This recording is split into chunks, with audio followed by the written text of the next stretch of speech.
cannot stand by while innocent lives are lost. Be careful, Diana.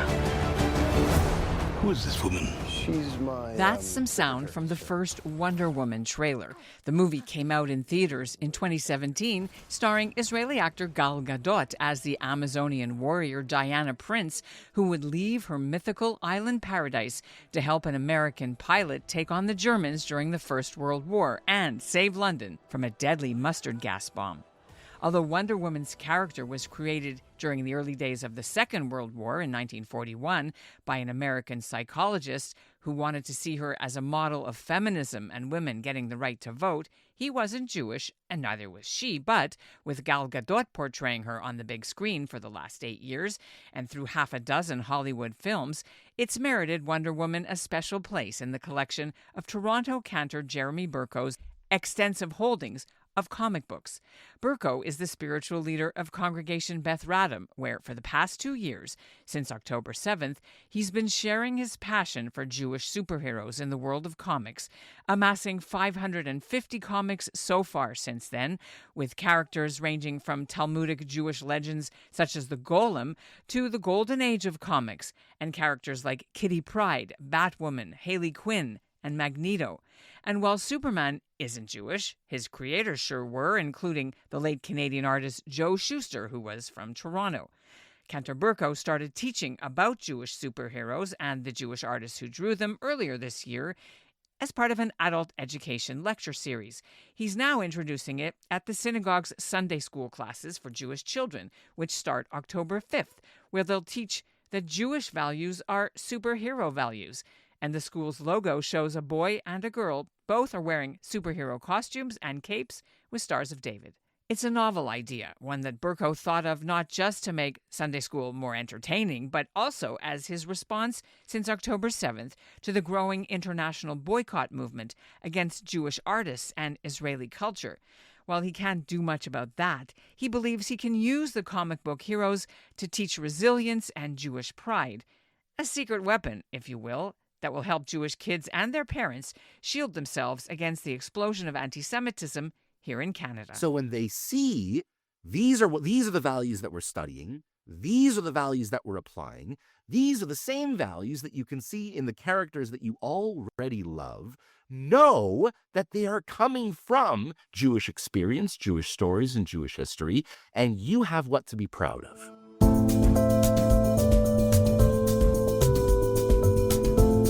I'm Ellen Besner, and this is what Jewish Canada sounds like for Friday, September 26th, 2025.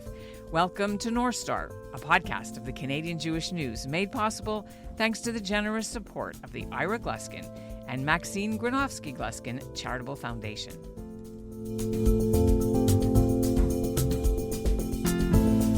You've likely heard about the pressure from inside Hollywood recently, as A-list stars and writers said they would stop working with the Israeli film industry and Israeli storytellers as a way to protest what they call Israel's genocide in Gaza.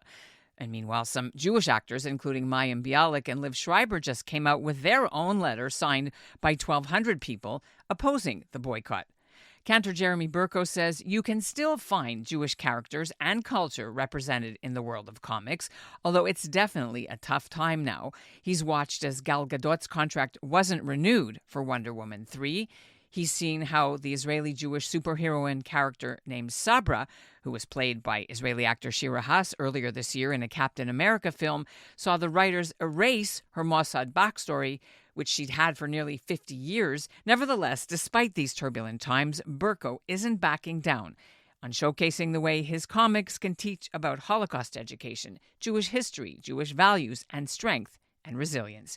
He joins me now from his office in Toronto. Hello. It's a pleasure to be here. So, do you have an extensive collection of comics? And if so, how many do you have? Okay. So first of all, I have not been collecting comic books my whole life. In 2000 was when the first X-Men movie came out. With Anna Paquin, and finally we saw the Magneto characters. And Magneto, we must say, is supposed to be Jewish Holocaust survivor, yes? The X-Men originally was not a very popular series. It kind of fizzled out after the first few years. And it was because, well, one of the reasons was believed because The villain was a classic over-the-top supervillain that had no real motives or anything other than just total domination and conquest. And Chris Claremont comes in 1981, who himself is Jewish. He spent time on a kibbutz in Israel when he was younger. And this character needs a backstory, a reason why he's so angry, a reason why he has this deep urge and fear that he needs to protect his newfound family from the atrocities that human beings are capable of. And so he gave him a Holocaust backstory. So you didn't say how many you have and where they are? They are in the drawers behind my office. They are there, and there's probably about 450 or so in there, and another maybe 100 or so at home, which is, as I understand, not too much compared to some that I've heard of where they have collections in the thousands and thousands. But I think that's only because my collecting only began about 2 or so years ago, and it began with my awareness of the BDS movement going after the new Captain America movie that came out in February this year that would feature the Sabra character, and I was interested for 2 reasons. One, because I hadn't previously ever heard of the character Sabra. And I thought to myself, if they're going to destroy this character, I want to be able to make sure that I know something about it and to be able to say, look what they've done to her. They've taken away her identity, her Israeli colors, her persona, her Mossad training. And I didn't want anyone to be able to get away with that if the BDS movement was successful, which it does seem that perhaps they were to some degree, because while Shira Haas, I think, did a fantastic job as the role, they destroyed the character, and it just became very sad. It wasn't the greatest movie altogether, if you ask me. And they watered it down. They only called her by her Hebrew name, not by her superhero name. Did they take away her quill wristband? They did. They took away all of the fun stuff that she had. Would you like to see the original cover? I have it right here, the very, very first. Here is the very, very first Sabra appearance. Okay, so she was with the Hulk story. She was with the Hulk story. With her cape, which she no longer has. Yes. Power and peril in the promised land. So it got me all fired up from that story. And very, very quickly, it began to grow into something more substantial, because what I discovered is that there is an enormous amount of Jewish history and philosophy and culture that has all been woven into the fabric of these characters and these stories and these comic books. It, for me at least, was starting to be a little point of strength and resilience. Look at what we did. Look at what our people did for popular culture that is enjoyed by millions, if not billions, around the world, all based on an archetype that we created that comes from our tradition, that was trying to send messages based on our perspectives, our narratives, because originally when these things first got started, we were ostracized from the publications world. Antisemitism said that we were not allowed to be contributors to the major newspapers or be in charge of the major advertising campaigns. And so the Jews did, like we always do, the work that nobody wanted, the direct, the stuff that people would throw away, the silly little cartoon strips in the newspapers. And of course, like everything we've done from that era and more, we turned it into something significant, something to be proud of.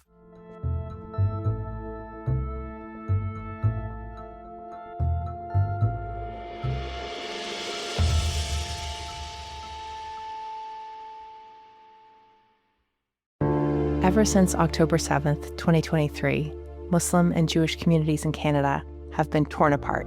I've known you for 20 years. You've been at my house for Shabbat supper, I don't know how many times. And for 1 second, you can't put down your friend and just hold my hand? We're fed a constant stream of Jews and Muslims talking at each other, about each other, but rarely do we hear them talking to each other. Why are you doing this? What's the benefit of doing this? This podcast aims to do something different. I'm Avi Feingold, a rabbi and a writer with the Canadian Jewish News. I'm Yafa Sakeja, a Canadian-Palestinian entrepreneur and volunteer with the Canadian Friends of Standing Together. We're sitting down with Jews and Muslims, Israelis and Palestinians from coast to coast and across the political divide, having difficult conversations in good faith. We are not the Israeli government. Palestinians are not Hamas. This is the place where we're both supposed to end up, Israeli and Palestinian, Arab and Jewish. Subscribe to In Good Faith, wherever you listen to podcasts.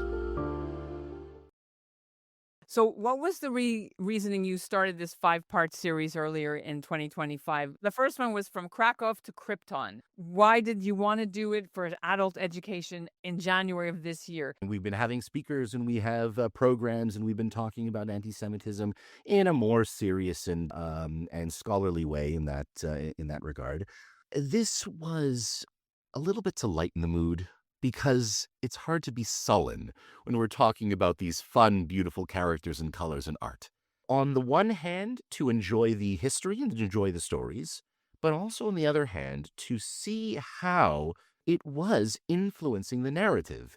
Through the late 30s, before the United States joined the war, Captain America was already fighting Nazis for several months. So many of these images and iconic images, that very, very first Captain America issue #1 iconic image where he's punching Hitler in the face, that was before the attack on Pearl Harbor, while there was an enormous Nazi sympathy within the United States that wanted the United States to stay out of the war completely. But these were enormously popular. They were championing the ideas of truth and justice and rallying the troops, as it were. It's something that continued even after the war to be a voice for the Jewish people in a way that was not necessarily overt, because we knew that if it was ever looked at as Jewish literature, that it would never be accepted by the mainstream community. And so we kept on doing it in our telling our stories, but in those early years, through the 50s and 60s, weaving our narrative in more thematic ways, in subtle ways, rather than any overt representation, which would only come quite a bit later. So you're saying that there's messages from that legacy that can resonate with your students today? With my younger students today, our approach is quite different, because one of the things that I want our students to come away with is an appreciation for the strength and resilience. This is what we did with our seichel in order to come to terms with what was going on in Europe at the time, and finding these characters within us to represent us, fighting back because we felt like we couldn't. We did not have Israel. We did not have the IDF at the time. And we drew upon our old stories, the stories of the Golem, protecting the Jewish community of Prague, and said, here's a template. Here's something that we can apply with some bright colors, throw a cape on them, and here we have our champion, our truth and justice warrior that's going to protect us, because no one's doing it. No one is protecting us. Our narrative was protecting us. Our telling of our story was our strength. And one of the other things that we're looking into is how we've progressively lost that narrative over the last 10, 20, 30 years. In the sort of publicity for the Beth Radom Congregation Hebrew School, you have a Jewish superhero, a young boy in his cape with the Star of David. It looks like a Batman costume.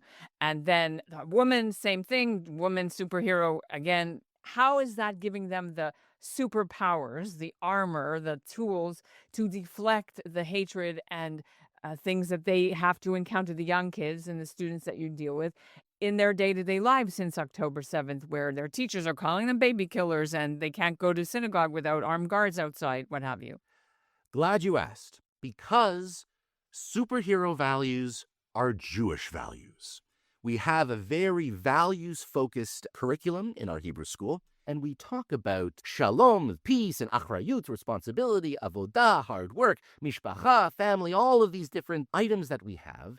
And when we hear these smears against us, first of all, We've been learning about them. We apply these values to our lives. We know that they are not true. But not only do we know that they are not true today, we've always championed these values, and we can prove it because we can see how we've done it through the generations, through little silly things like these superheroes. They represent all of these things written by Jews, celebrating Jewish ideas, and even highlighting specifically Jewish representations along the way. You realize this is a Jewish story. They already love these characters. They're already excited and entertained by these characters. So they're going to listen better. They're going to want to engage with this material more simply by that fact alone. But there is also some really, really hard-hitting things that we can do within this motif. For example, Holocaust education. And I know that this is a major one that we still to this very day struggle with how we frame Holocaust education for kids. And there's different ways we think about it. Like for younger students, we will take them to the Holocaust Museum that we have at the JCC, which is a wonderful, excellent Holocaust museum. But it is important to note that it very, very carefully does not go into the real extent of the horrors for very good reason. It's for the kids. So you can only push so far. That was by design, yeah. But of course, then they're missing a part of the story, and hopefully they're going to get that piece a little bit later, but it is an important part. So what do? What if we depict it in art form? Silly comics, it is not the real images, and we have the distraction of a very colorful narrative to go along with it. It's about the superhero and even illustrations of what happened while pulling the punch just a little bit. And I've seen this in my classes. We tried this a little bit last year, where we looked at Captain America number 237, which is Captain America liberates a concentration camp. It is a fictitious concentration camp that they've named Diebenwald, but they talk about medical experiments. They talk about the mass graves. They talk about gas chambers. They depict all of these things, all the while keeping the focus on what Captain America is doing. And they got it. They got it without the trauma. And it was something enormously special to see, but it doesn't even end there. There have been additional stories in one of the issues. They are talking about the Berlin ghetto uprising. And Batwoman is there, and Batwoman is, by the way, Jewish. Yep. And Batwoman is embedded within a resistance group, and they're preparing to fight back against the Nazis. And what this is doing is this is empowering instead of portraying the Jews only in terms of victimization, that we also have strength stories to tell from the Holocaust. Amazing. So we have superheroes who are Jewish. We can list them, even Harley, Haley Quinn and Magneto, and there's so many. There's one other one I want to make sure we add. Kitty Pryde, of course, in X-Men, Batman, his family, Superman. With the BDS, the boycott, even the recent Superman, there was a streamer who came out saying that it was terrible, it was all anti-Palestinian, that it was all about Israel, destroying the Palestinians. And so when you have these two competing narratives, the one that is the historic one, and then you have social media and current conversation that everything Israeli, everything Jewish is bad, how do you deal with that? Sure. So I saw the movie. I thought it was a very, very good movie. I also understand why many Jews that I have spoken to have gone to see that movie, and they are deeply concerned about it. What they saw and what a lot of people see when they go and see it is one of the narratives is you have a strong, well-funded, well-trained army that is then going to steamroll in and conquer a community, a nation that does not have an army, that they are civilians, and that they don't have what to protect themselves. That is one of the stories within the movie, And the idea is that Superman has got to go in there and stop them. Now, of course, so many of us are going to immediately think strong Israel IDF and innocent Palestinian victims in Gaza. What do they? What I can got to they do? interrupt you. The director said that wasn't part of his whole idea in the first place. No, it wasn't. It was this was a story that was created long before October 7th. That said, there is a much, much more authentic, better way to view this movie and the narrative that goes along with it. Because one of the other central elements of the story is the misinformation campaign that the strong army is using to smear Superman so that he won't be involved. Superheroes, they are actually representing the Jews here. The armies are not meant to be representing anybody. So imagine now the Superman character, who is played by David Corenswet, who is himself Jewish, but also playing a specifically Jewish concept character that is meant to represent truth and justice and being done in not by any physical threat, but by the smear campaign that is led against him, which is really what the war was all about. For Lex Luthor to conquer this island nation with ease so that he could so that he could make billions and billions, and the thing that he had to do is get Superman, or just say Israel or the Jews, out of the way. Canceled so that he could do it. So, and I think that is perhaps not just a different way of looking at the movie, but I think more true to the history of what the character was meant to be in the first place. Tell me about some cover art for Jewish representation and how frequent or infrequent it is. There we go. So it is infrequent to see Jewish representation in the comics in general, but because there is so much produced all the time under many different titles each month, you're bound to find something somewhere. But to find Jewish representation on the cover is something quite next level. You don't really see that too often.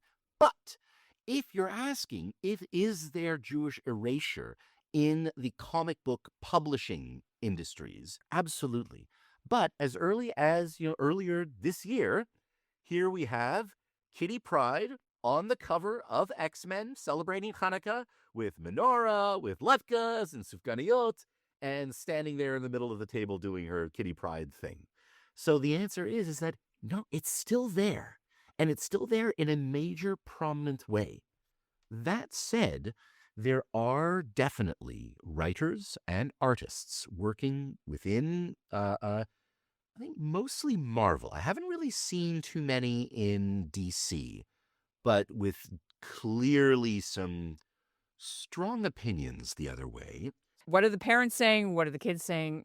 Overwhelming success. The parents loved it. The kids loved it. There was a feeling that this is very, very valuable. This is helping to not only teach resilience and pride in Jewish culture, but simply by the very nature of what this subject matter is, it's also desensitizing the kids a little bit to the violence that they're seeing on TV and what they're hearing about. We've had the privilege of going through generations where we tend to shield our kids so much as possible from anything that might disturb them, anything that might make them uncomfortable. We cannot avoid it anymore.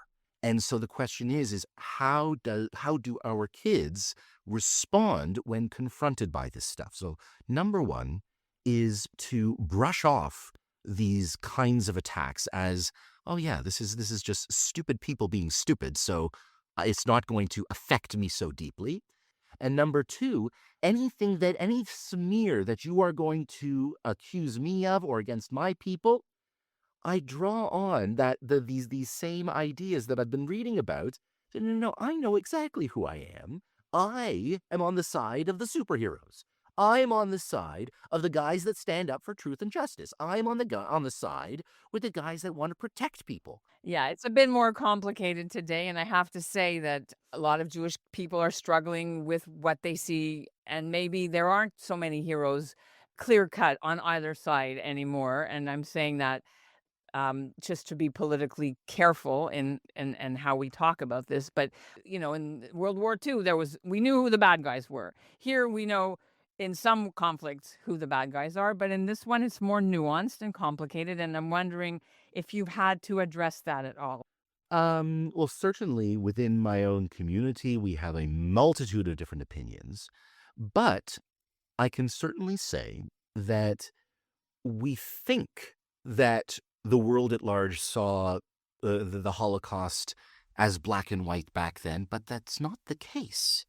It was, for so many, a much more nuanced idea, even back as strange, as abhorrent as that is for us to think of. There were pro-Nazi organizations in Canada, in the United States, that were advocating for the United States to join Nazi Germany. That conversation happened at the highest levels of power in governments. It is today nuanced. Tomorrow, hopefully less so. Hopefully we will see things more clearly as a Western society, given time. Yeah. I want to thank you so much for sharing this really untold story. Thank you, Ellen, and a Shana Tova to you, Shana Tova to everybody out there. And if in case I don't see you, Gemar Chatima Tova as well. We're still taking registrations for the Hebrew School. I'm sure the lecture series will be on again somewhere at some point in the near future. You're not wearing a cape, you're wearing a tallis, right? The tallis is our cape. Don't be silly.